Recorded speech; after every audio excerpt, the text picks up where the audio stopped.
পুষ্টির power house পালং শাক। ভূমিকা: পালং শাক একটি সবুজ শাক। এর ব্যতিক্রমী পুষ্টির প্রোফাইল এবং রন্ধন প্রণালীতে বহুমুখিতার জন্য পালিত হয়। সালাদ এবং স্মুদি থেকে রান্না করা খাবার পর্যন্ত এই সুপারফুড বিশ্বব্যাপী রান্নাঘরে তার স্থান অর্জন করেছে।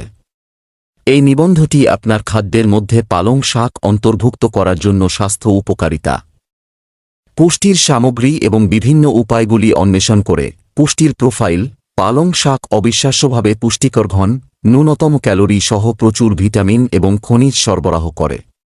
100 গ্রাম কাঁচা পালং শাকের মধ্যে রয়েছে ক্যালোরি 2-3, প্রোটিন 2-9 গ্রাম, কার্বোহাইড্রেট 3-6 গ্রাম, ফাইবার 2 গ্রাম, চর্বি 0.4 গ্রাম, মূল ভিটামিন ও মিনারেল: ভিটামিন চোখের স্বাস্থ্য এবং ইমিউন ফাংশনের জন্য অপরিহার্য। ভিটামিন